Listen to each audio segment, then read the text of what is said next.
Halo semuanya, maaf jika kelanjutan alur cerita manhwa Zhongwen update-nya agak lama. Dan bagi kalian yang suka dengan video ini silahkan di like dulu. Tanpa banyak berbasa-basi lagi, kita langsung saja menuju ke pembahasannya. Cerita berlanjut. Pemimpin Ultimate Bliss pun berkata kepada anak buahnya, "Cepat kalian kepung dia, jangan biarkan dia kabur, kita habisi dia sekarang juga." Kemudian, dengan cepat pemimpin Ultimate Bliss itu melancarkan serangan tiba-tiba dari belakang sambil berkata, "Matilah kau." Sedangkan Zhongwen, dia hanya diam saja tanpa bergerak sedikit pun. Zhongwen pun langsung menoleh ke belakang dan dengan tatapan yang dingin dia berkata, "Dasar bodoh. Kalau kau ingin menyerangku dari belakang, seharusnya kau tidak berteriak seperti itu." Sesaat sebelum serangan ketua Ultimate Bliss itu mengenainya, Zhongwen mengeluarkan jurus portal dimensi miliknya. Dan serangan ketua Ultimate Iblis itu pun malah mengenai anak buahnya sendiri dan cairan berwarna merah keluar dari tubuhnya. Dengan terbata-bata, anak buahnya pun berkata, "Bos, apa yang kau lakukan?" Sedangkan pemimpin Ultimate Bliss, dia kaget melihat pedangnya menebas anak buahnya sendiri tanpa dia sadari.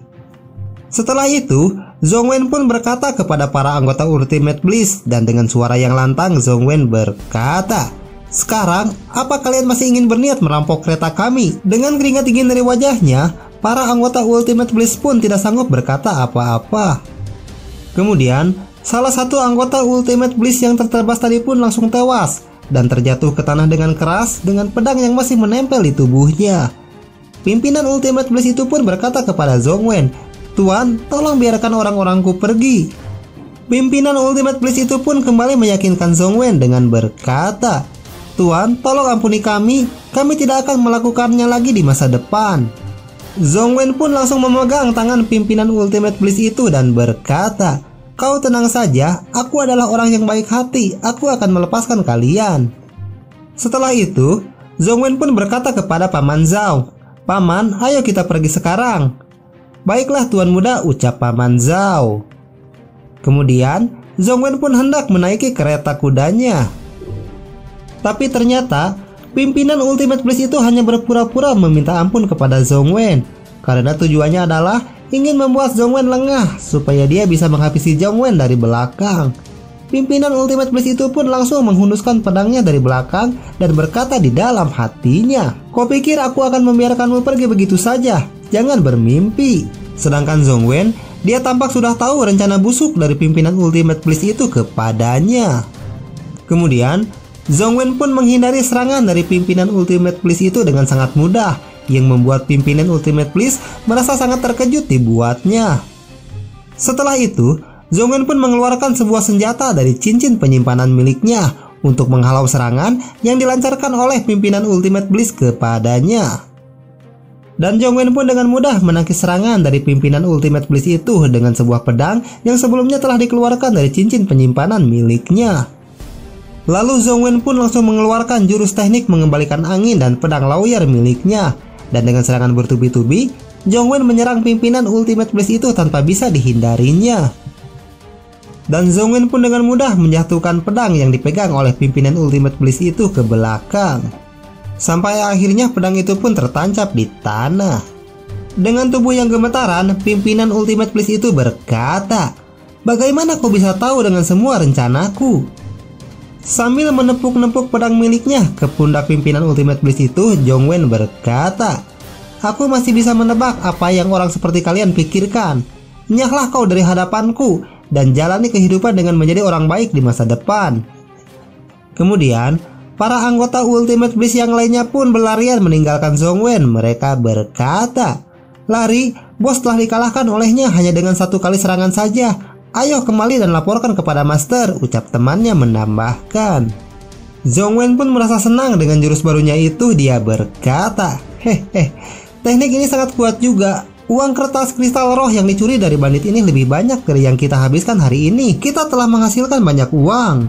Zhongwen pun memberikan uang kristal roh itu kepada Paman Zhao dan kembali berkata, "Paman Zhao, kau pasti ketakutan. Ini 50 kristal roh sebagai kompensasi untukmu." Paman Zhao pun terkejut dengan apa yang diberikan oleh Zhongwen kepadanya dan berkata, 50 kristal roh? Tuan Muda, kau sedang tidak bercanda kan?" Paman Zhao pun langsung pingsan setelah diberi uang sebanyak 50 kristal roh oleh Zhongwen. yang membuat Zhongwen merasa terkejut dibuatnya dan berkata, "Hei Paman Zhao, ada apa denganmu? Paman Zhao, kau jangan menakutiku seperti ini. Kau tidak sungguh-sungguh ingin aku mengemudikan kereta ini kan?" Setelah kejadian itu, Zhongwen pun melanjutkan perjalanannya dengan kondisi Paman Zhao yang masih pingsan, dan Zhongwen berkata di dalam hatinya, "Paman Zhao ini benar-benar mabuk uang. Untungnya kereta kuda ini bisa aku kendalikan dengan mudah." Di tengah perjalanan, Zhongwen melihat seseorang. Dia berkata, "Oh, bukannya itu adalah saudari ketiga Yining-er?" Dan benar saja, terlihat Yining-er yang sedang memotong bunga di sana. Zhongwen pun memasukkan semua barang miliknya ke dalam cincin penyimpanan karena dia tidak berniat melanjutkan perjalanan setelah bertemu dengan Yining-er di tengah perjalanan. "Paman Zhao, maafkan aku karena aku harus pergi sekarang," ucap Zhongwen di dalam hatinya karena Paman Zhao masih belum siuman. Zhongwen pun menghampiri Yining-er dan setelah sampai di tempatnya berada, dia berkata, "Herbal daun 9 aslinya bersifat dingin, jadi lebih baik ditanam di tempat yang teduh. Sedangkan herbal liye yang ini akan mekar besok kalau disiram sedikit kiau, dan herbal ular ini harus dipotong sampai ke akar-akarnya." Sambil mengibaskan rambutnya, Yining-er berkata, "Tuan Muda Zhong, bukannya kau mengalami amnesia? Jadi bagaimana kau tahu tentang semua tumbuhan herbal ini?" Zhongwen pun tersenyum mendengarnya dan menjawab, "Sepertinya aku hanya amnesia tentang pengalaman hidup dan menulis, tapi sisa pengetahuanku masih ada." Zhongwen kembali berkata, "Oh iya, aku juga tahu cara membuat pil. Akan aku kabari nanti setelah selesai membuatnya, karena sekarang aku harus pergi dulu." Zhongwen pun pergi meninggalkan Yining-er sambil berkata di dalam hatinya, "Demi membantu mereka, semoga Yining-er tidak bertarung denganku besok. Xiao Di bilang kultivasinya berada di tingkat 8, aku mungkin bukanlah tandingannya." Sambil menatap ke arah Zhongwen yang berjalan pergi meninggalkannya, Yining-er pun berkata di dalam hatinya, "Ternyata dia juga bisa membuat pil. Benarkah itu?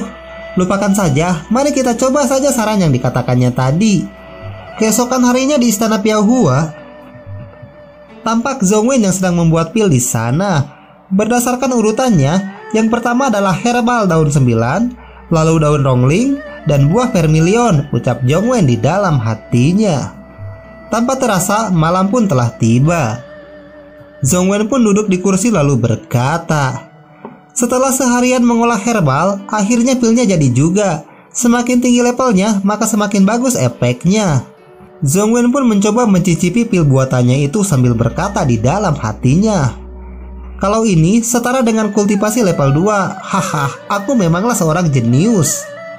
Ini barang yang bagus, sayangnya keterampilanku masih kurang, jadi levelnya tidak cukup tinggi. Oh iya, herbal di lemah Raja Obat semuanya berumur ribuan tahun. Kalau menggunakan herbal itu akan sangat bermanfaat. Hehe, aku harus langsung mencobanya." Setelah itu, Zhongwen pun bergegas menuju lembah Raja Obat sambil berkata di dalam hatinya, "Tidak salah lagi, dengan peningkatan basis kultivasi, kecepatan langkah bayangan akan semakin bertambah cepat." Di tengah perjalanan, tanpa diduga tampak seorang wanita bersenjatakan pedang hendak menyerang Zhongwen dari atas kepalanya. Tentu saja, Zhongwen pun dengan mudah bisa menghindari serangan dari wanita itu. Lalu Zhongwen pun bertanya kepadanya, "Siapa kau? Kenapa kau malah menyerangku secara tiba-tiba?" Wanita berambut ungu itu pun hanya menatap ke arah Zhongwen dengan tatapan mata yang tajam tanpa menjawab pertanyaan darinya. Kemudian, wanita itu melakukan ancang-ancang untuk melancarkan serangan selanjutnya. Dengan cepat, wanita itu melancarkan serangan menyilang ke arah Zhongwen. Tentu saja Zhongwen pun terkejut dibuatnya, sehingga Zhongwen pun langsung mengeluarkan jurus barir pertahanan miliknya. Dan serangan dari wanita itu pun berhasil ditangkis oleh Zhongwen. Tapi serangan wanita itu ternyata cukup kuat, sehingga Zhongwen pun terpental dibuatnya dan menabrak sebuah pohon sampai hancur berkeping-keping. Kemudian, wanita itu kembali menyerang. Namun serangannya itu tampak sedikit lemah, sehingga hanya memotong ranting kecil yang ada di sana. Sedangkan jurus barir pertahanan milik Zhongwen juga tampak sudah hancur dan tidak bisa digunakan lagi. Zhongwen pun terpikirkan untuk mencoba pil buatannya yang telah dia buat seharian penuh. Setelah memakan pil buatannya itu, Zhongwen berkata, "Lumayan juga, sekarang adalah giliranku." Tapi wanita itu tidak tinggal diam dan langsung mencoba melancarkan serangan selanjutnya dengan melompat ke atas Zhongwen dan menebaskan jurus pedangnya sekali lagi. Tentu saja, Zhongwen pun dengan mudah menghindari serangannya itu dan langsung mengambil langkah mundur ke belakang. Zhongwen berkata, "Nona, aku tidak punya masalah denganmu. Kau tidak perlu sampai berniat untuk menghabisiku seperti itu kan?" Tapi, bukannya menjawab perkataan dari Zhongwen, tiba-tiba saja wanita itu berhenti menyerang dan memegangi kepalanya dengan tubuh yang gemetaran. Melihat tingkah aneh dari wanita itu, Zhongwen pun berkata di dalam hatinya, apakah telah terjadi sesuatu kepada tubuhnya? Lalu, di saat sudah terasa sedikit lebih baik, wanita itu pun kembali menerjang ke arah Zhongwen untuk menyerangnya. Dan Zhongwen langsung menghindarinya dengan cepat sebelum serangan yang dilancarkan oleh wanita itu mendarat di tubuhnya. Kemudian, Zhongwen pun memikirkan suatu cara di saat pedang dari wanita itu tepat berada di depan lehernya dan berkata di dalam hatinya, keadaannya sangat buruk, dia bisa kehilangan nyawanya sendiri jika terus menyerangku secara brutal seperti ini. Setelah itu, Zhongwen pun berniat mengeluarkan sesuatu dari dalam cincin penyimpanan miliknya. Dan dengan cepat, Zhongwen mengeluarkan tungku pemurnian berukuran kecil dari dalam sana. Lalu, Zhongwen pun melemparkannya ke atas sehingga api pemurnian yang ada di dalam sana memercik ke area sekitar. Kemudian, Zhongwen membuat pola lingkaran dengan api pemurnian itu yang membuat lawannya terkejut dengan apa yang dilakukan oleh Zhongwen. Wanita itu pun terlihat sudah kehabisan tenaga karena dia bernapas sambil terengah-engah sambil melancarkan serangan bertubi-tubi ke arah Zhongwen dan menahan luka di tubuhnya. Tentu saja, terlihat banyak celah di pertahanan wanita itu yang tidak akan disia-siakan oleh Zhongwen. Kemudian, dengan cepat Zhongwen langsung menghentikan aliran darah wanita itu yang membuatnya tidak bisa kembali bergerak. Sehingga pedangnya pun langsung terjatuh akibat secara tiba-tiba dia tidak bisa mengontrol pergerakan tubuhnya. Lalu, wanita itu pun tumbang dan terbaring di tanah setelah dia tidak sanggup lagi untuk berdiri akibat aliran darahnya telah disumbat oleh Zhongwen. Karena wanita itu sudah tidak bisa melawan, Zhongwen pun langsung mendekatinya untuk melihat wajah dari orang yang tiba-tiba saja menyerangnya. Zhongwen pun langsung menarik masker yang dikenakan oleh wanita itu yang selama ini menutupi wajahnya. Setelah membuka masker yang dikenakan olehnya, terlihat ada cairan berwarna merah yang menetes dari bibir wanita itu. Kemudian, Zhongwen pun bertanya, "Siapa kau sebenarnya dan kenapa kau malah tiba-tiba menyerangku?" Tapi wanita itu langsung memalingkan wajahnya dan menolak menjawab pertanyaan dari Zhongwen kepadanya. Zhongwen kembali berkata, "Jawab saja pertanyaanku dengan jujur. Sebenarnya kau mengincarku atau mengincar istana Piaohua? Baru setelahnya aku akan melepaskanmu."